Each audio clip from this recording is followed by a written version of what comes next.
isa lang pong isang makasaysayang araw. Ang kakaroon ko ay kay Prof. Kung nasa ating pag-uwi ng kasaysayan, kailangan natin iayos sa narrative. Salamat. Hindi ko na pakukuha mo.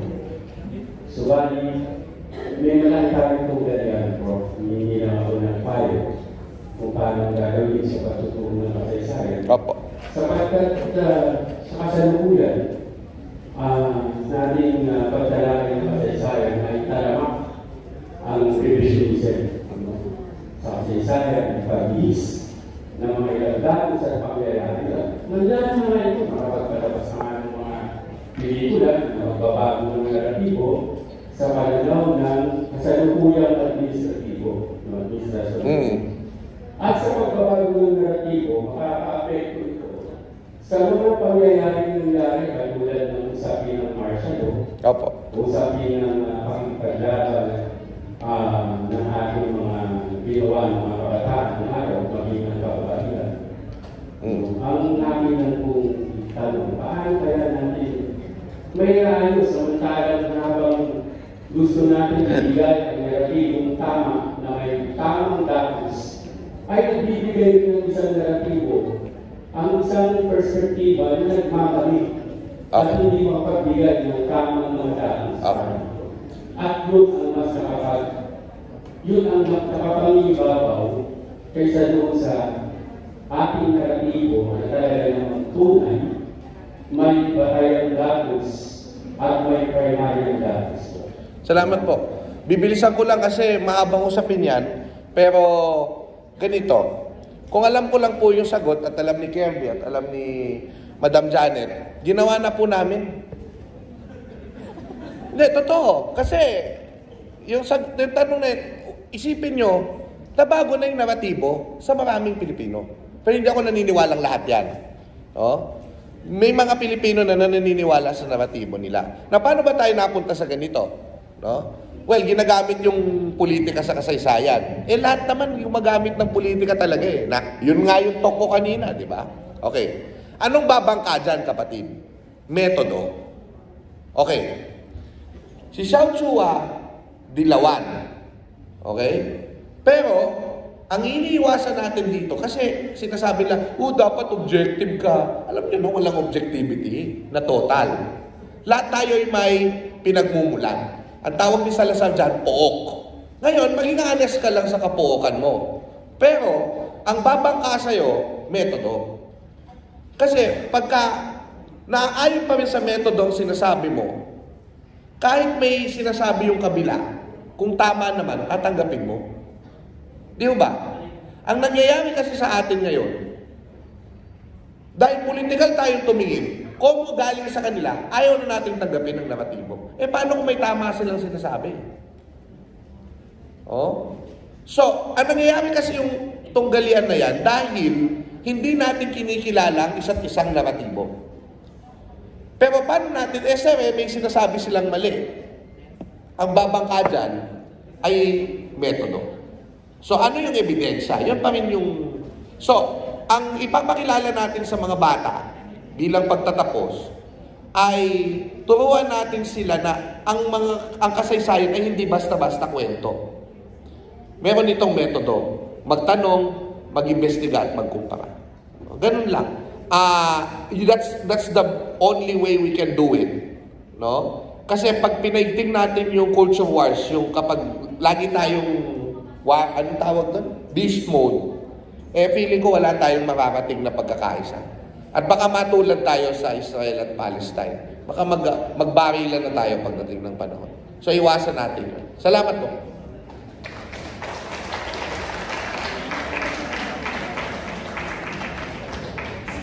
Ayan, magandang umaga po kay Dr. Janet at kay Professor Chua. Ang tanong po ay para kay Professor Chua. So, sabi mo po ay ako pala si Aizel from Malacca State University Philippine Studies Society. So, sabi mo po kanina, may kapangyarihan ang kasaysayan yung kumilos ang bawat isa. So, paano po kayo ma-involve ang mga kabataan outside Metro Manila sa mga pambansang usapin kagaya po sa podcast ko natin na kasaysayan at kultura. Gusto kong pasagutin si Ma'am Janet.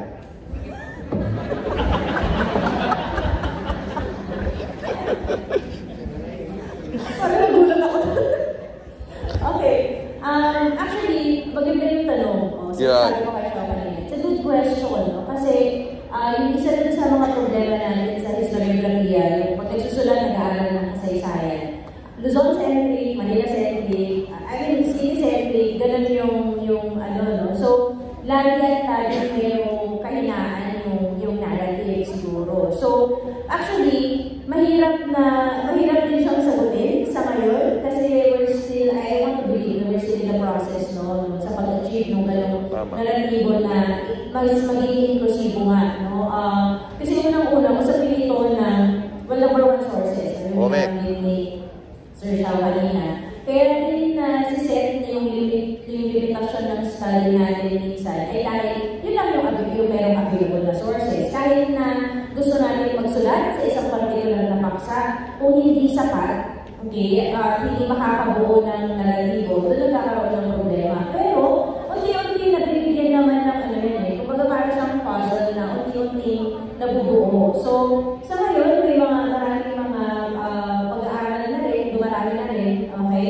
Pero siguro, higit na na-highlight pa rin sa Luzon areas. So, yung medyo pupunan natin at isang hamon, lalo-lalo na may mga delegado tayo mula sa Visayas at Mindanao, so siguro umisahan natin na i-record, no, i-document, no, yung katulad ng ginagawa ni Sir Xiao, yung mga activities natin, no, habang bata pa tayo, para sa mga susunod na henerasyon, magkakaroon, mabubuo na yung kasaysayan na gusto natin mas inklusibo. Kinikilala po natin ang pagdating ng pambansang alagad ng sining. Kinokidlat tayo.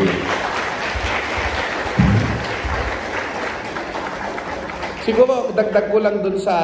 Sir, salamat po. Dagdag ko lang dun sa sinasabi ni Ma'am Janet. Yung PHA, meron kami Philippine Historical Association, no? Actually, marami ng bata ngayon sa PHA. Dati kasi ang tawag dyan, Philippine Home for the Aged, ano? Eh, hindi ko siya sinama dun sa naratibo ko. No? Hindi masama yun, no? Pero ngayon, marami ng kabataan. Natuwa ko yung huling komperensya, maraming kabataan. Alam niyo ginagawa ng mga kabataan ngayon? Nagsusulat sila ng kasaysayang tampok ng kanilang lugar. At binibigay nila sa mga komperensyang ganito. Ang iniisip ko, pero dagdag na trabaho to sa likas, ano? Sana, alam niyo tayo na yung perfect venue na mayroong isang part siguro sa komperensya nyo, napipili kayo ng 5 papel ng mga mula sa kolehiyo. Kasi walang forum ang mga history student kasi dapat pag sa PHA, professional ka na eh. So, gawin nyo yan. Magandang simulan yan na sa isang komperensya nyo, 5 siguro na papel natin, 15 minutes na presentation, malaman yun, ma-encourage natin yung mga kabataan na magsulat tungkol sa kanilang lugar. Salamat po.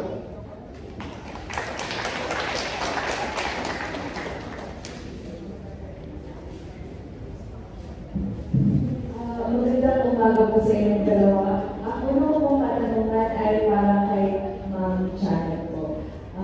Good morning po ulit. And para sa akin, gusto ko lang kung malaman kung meron po yung mga may rekomendang panimulang literatura para sa mga bago pa sa malalim na mag-aaral ng kasaysayan tungkol sa kababaihan sa Pilipinas. Hindi ko po Oo, maraming salamat sa tanong. Ang ganda, no? Yung mga tanong. Okay. Interesado yung mga delegado natin sa paksa. Pag Philippine Women's History, usapin mo ng kasaysayan, wala namang ibang unang lalapitan kundi ang ating Professor Emeritus sa Departamento, si Professor Dr. Maria Luisa Camaga. Ang aking tagapayo ng undergrad. So, siguro siya yung isa sa mga makikita natin na institusyon talaga pag sinabi kasaysayan ng kababaihang Pilipino.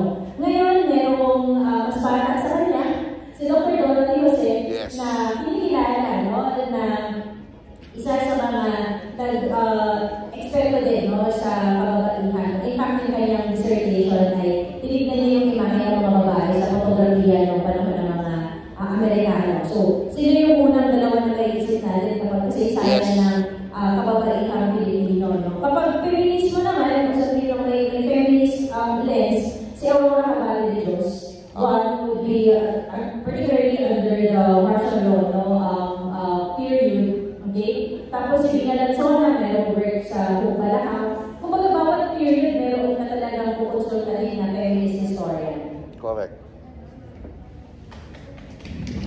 Maraming salamat po. And tama ko lang po natanong. Meron po ba kayong paboritong Pilipina sa ating kasaysayan at bakit? Uy, ganda. Oh, paboritong Filipina, girl. Ang ganda naman, thank you very much for that wonderful question. Ang ganda ng tanong mo. Pero yun nga, consistent ako kapag sinasabi ko na ang paborito kong revolutionaryo Pilipinas sa Salud Algabe. Sa Salud Algabe. Sa Salud Algabe. Sandalista siya, magbumungin, naging beauty queen din kasi siya. Local beauty queen. Tapos, nakakatawa kasi yung pagsabi natin ng beauty queen kasi biglang astig, pag panahon ng action, ganyan. Tapos, napakatapang talaga yung ginawa niya na bagay ko na kanina. Imagine mo sa harap ng mga iba pang revolutionaryo at sa harap ng iba pang mga banyaga. Sinunog niya yung flag, American flag ng Thailand. Alam niyo ba ng Thailand, bawal yung bandila natin under the flag law, di ba? Kasi ayaw nila na ma-realize natin na kailangan natin ng independence, kailangan ng US lang. Ang isang Salud Algabe, babae, beauty, bata, fresh na fresh. Sinunog yung bandila sa harap ng maraming tao. Sa loob mismo ng munisipyo yun ng Kabuyaw sa Laguna. So, kaya para sa akin, pag sinabi kong nasyonalista, babae, Salud Algabe, yung isang mahusay na halimbawa. Habol lang akong saglit na saglit. Yung isang magandang libro ni Ma'am Dottie Jose, yung Kababaihan sa Hibagsikan. Pakiano nyo, tignan nyo yun, napaganda, no? Oo. Tama, di ba? Kababaihan sa yung editor. Oh, Atoy. Kasama si Atoy Navarro, no? Kababaihan sa kasaysayan at kalinangang Pilipino. Yun. Tapos, sa mga beauty queen, no? Aside from Gemma, siyempre si Tandang Sora, beauty queen din. Si Pura Villanueva Calao, beauty queen. Tsaka si Nelia Sancho. At saka si Maita Gomez. Yan. Pag-aralan nyo ang buhay niyan. Mga nakibakang beauty queen. So, hindi lang ang maganda, ang kagandahan ay kalakasan. No? Sige. Maraming salamat po sa inyo dalawa. Mabuhay.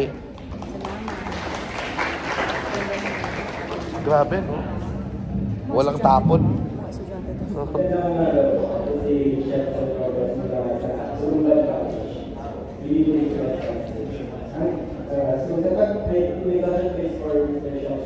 Apa? So, sa pag-aaral po natin ang kasaysayan, alam naman po natin na ang Pilipinas ay mga sitwasyon klase ng pamamahala mula sa Italuya hanggang sa malayang pamamahala. So, ano po kaya ang problema? Ang authority or ang system? And in your own opinion po, is there a best form of government po? Oh. Okay. Hindi ko alam kung masasagot ko ng maayos yan sa loob ng 1 minuto, ano? Okay, ito lang. Pero ito lang kasi, buong 2 oras na lecture ko yan sa mga DepEd sa Calamba, no? Yung forms of government, what suits us. Pero ito lang, ito yung paniniwala ko talaga. Cultural change ang kailangan, hindi systemic change. For me lang. Kasi kahit maging sosyalistang bansa tayo, which I consider myself a socialist, no? Kapag ikaw ay sosyalista, kung masamang budhi pa rin ang mauupo, at nangyari yan sa maraming bansa, ganun pa rin eh. Mas lalo pa nga tayong maghihirap eh. Diba? So, ang sa palagay ko talaga dyan, yung tao ang kailangan magbago. Tao in the sense na, ano yung voting culture natin? Paano yan papalitan? Kasi ngayon, pera pa rin yung usapin. Pera. So sila pa rin talaga. So anong gagawin ng ating batas? Para yung COMELEC, sila na lang yung mag-i-initiate ng campaign at hindi na yung bawat campaign. Tapos nagbabasa na lang tayo ng mga sinasabi nila at wala nang perang ginagastos. So ganun lang.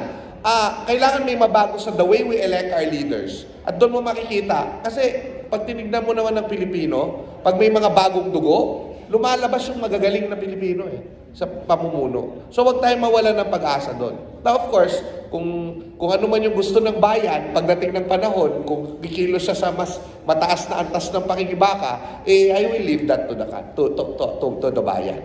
Salamat po.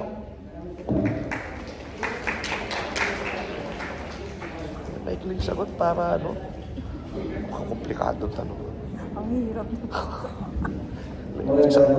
Dalawang oras na. Fellow speakers, teachers, and students po. Ako po si Reynald Angelo Pimorada po. Isa po representative and grade 10 student of the Losco Technical College of Mandaluyong City po. And ang aking tatanong po ay para po kay Sir Shao. Sir, ano ang inyong ma-identifier sa ating mga kabataan na gulong-gulo po kami sa pagbabago ng naratibo ng kasaysayan? Gulong-gulo kayo sa? Naratibo ng kasaysayan. Okay. Correct. Ganito. Kailangan na i-recognize natin na maraming pananaw tungkol sa kasaysayan na nangyari. No? Kahit yung mga katunggali mo, may pananaw sila na maaaring tama. Doon na talaga natin makikita na ang babangkalang talaga sa lahat ng yan, metodo. Kung mapapatunayan ng isang panig yung kanilang panig, di okay yun. Pwede kasing nag-exist. Halimbawa, sige, let's address the elephant in the room. Bakit ang daming nagpipilit na maganda yung martial law? Alam naman natin na sa by evidence, kaya pangit-pangit yan. Diba? Ganun na lang. Pero alam natin na sa pananaw ng kasaysayan, may mga nakaranas nung kaya pangit-pangit. Pero may nakaranas din naman nung walang masyadong kaguluhan. So, paano mo yun pagkakaisahin? Yun yung role ng dapat ng historiador. Paano mo i-connecta at sasabihin, ito yung tama dyan, ito yung mali dyan, pero dito kayo pwedeng mag-connecta. Ang problema kasi sa atin ngayon, kung ano yung pananaw natin, yun ang gusto natin na ipilit. No? Kaya walang nagkakaroon ng pag-uusap, kaya lalo tayong nalilito.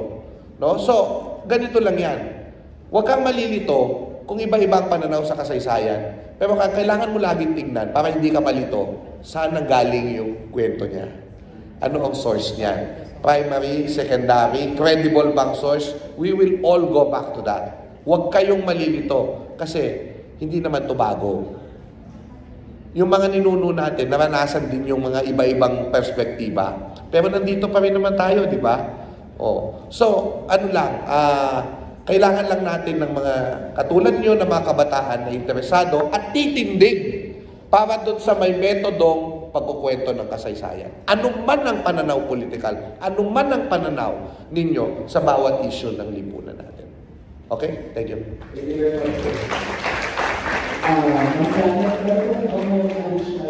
Correct. Very good. Maraming salamat, Jen. Gusto ko rin idagdag na maliban dun sa sinasabi ni Shaw ng paulit-ulit, balik tayo sa metodo, balik tayo sa primaryang batis, ganyan. Siguro isa ito sa mga lagi natin ang tatandaan sa disiplina ng kasaysayan. Kaya yung unang advice ko, mag-aral tayo ng kasaysayan. Baka gusto nyo mag-history major dito, di ba? Sa UP, sumali sa ICAS, okay. Pero, yun yung una. Pero meron kasi, mahaba kasi kung paano hindi ko alam kung paano mapapa-explain yung discussion tungkol dito. Pero yung history kasi pwede siyang history as event, history as memory, history as narrative. Very good. Kaya nagkakaroon tayo ng iba-ibang version, di ba? So, siguro yung iba't ibang uri ng pagsasakasaysayan, kailangan aware din tayo. Correct. Para pag nagbabasa tayo ng text, halimbawa, maintindihan natin saan nanggaling yung interpretation ng source, beautiful. Di ba, na binabasa natin. So, yung isa, history major man o hindi, yung isa po sa pinakamagandang katangian, lalo na sa atin na expose sa mga ganitong iba't ibang naratibo, kailangan lagi tayo mapagduda. Kailangan lagi tayo nagtatanong. Pag may meme kang nabasa, pag may quote kang nabasa, ang unang tanong, totoo ba ito? Diba? Oo o hindi, susunod yung iba't ibang metodo sa kasaysayan na basic, no, pag nag-aaral tayo ng mga bagis na kinoconsult natin, no, sa pagbubuo ng naratibo. Yun lang, salamat. Siguro, huling-huli na lang, laging makikinig at titignan ang perspektiba ng bayan at huwag iinsultuhin ng bayan pag nagkukwento ng kasaysayan. Kailangan paintindihan natin sila. kung bakit ganun ang pananaw nila sa mga bagay-bagay. At ipakita natin sa diskurso, sa talastasan, yung panig naman natin. At magkaroon tayo ng mas magandang pag-uusap ukol sa kasaysayan. Okay, maraming salamat po!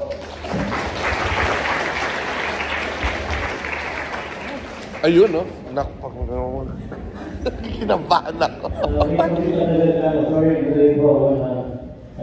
Anyway, sabi ko ba yan, yung lessons namin ni Michael Chua na maraming version that they have to listen to. There's one, I think, nabagay mo, pag-aaral si Nelia Sancho at si Michael Gomez. I don't know kung natalakay kanina sa speech niya si Princesa Bulacna. Have you heard of her? Hindi pa. Have you heard of Bulacna? Hindi pa. Bulacna was the wife of Lapu-Lapu. Ano yun? Okay? Saan yun? May isang... Siyempre, ang sumunod na mga story about the encounters sa Mactan was Pigabeta. So, imagine yung mga super history. Pero hindi na pag-get si Bulacna. Okay, Bulacna is not, hindi siya nakasulat sa library. It's not on page 8 of that book. Right. The archives of the Bill. Pero, Bulacna is very alive in Cebuano oral literature. Kaya wala sa literature nila, si Bulacna was a leader. She was a warrior, she was a beauty. Bukod doon, she was a pabayanan and makata pa. And in my book, kasi we know that Almis was the martial arts of Cebu before Crispan. So, I can imagine na kung talagang higher ranking person in the aristocracy or asawang dato, marunong ko naman artist. So, I have a show now in the National Museum. Meron akong section doon on Bulacna. And the last, I gave the credit for pulling pagpasukin yung Madela. Maybe it is, I cannot prove it 100%, but nobody can also disprove it. I think yung sasabi magdadala ng mga naratibo. As if it is true, we cannot prove it's true kasi walang citation, walang toxin. Yes.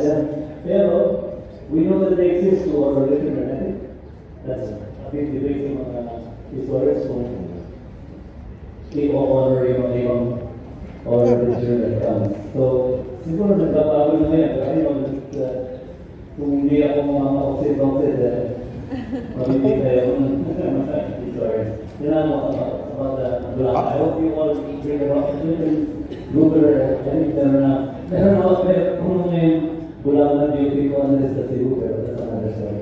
May clear lang sir, na familiar din po ako kasi nagsulat din ako about your Indian genius in my column. No? Hindi ko lang napangalanan si Bulacna na siya yung asawa ni Lapu-Lapu. Malaking papel ni asawa ni Lapu-Lapu dun sa narrative na ginawa ni Sir Kidlat. Of course, hindi historical yun. Kasi limitado, alam mo natin from Janet, limitado talaga ang kasaysayan. Yung kasaysayan ng positivista, di ba, na evidence-based. Limitado talaga yan. Hindi naman pwedeng isulat lahat eh. Doon papasok ang sining. So malinaw na yung sa narratibong ito galing sa sining. At ito ay magpapayaman ng understanding natin kasi oral tradition o kung ito may literatura na pinahalagahan sa Cebu, nagpapakita ito ng mga certain truths about us. So, mahalaga yung ganoon na intervention ng culture na hindi man kasaysayan, pero balido dahil ito'y nagmumula sa bayan. Ito yung pinaano naman natin kanina dun sa malakas at maganda. Pero doon natin makikita na let's also be humble, historians, that we are such a limited discipline, and that's why we have to learn every time. and we have to be open-minded. Pero doon din natin makikita na minsan hahayaan natin yung mga pelikula, sining, na gawin yung trabaho nila. At minsan masyado tayong pakialamero. No? Maraming salamat po.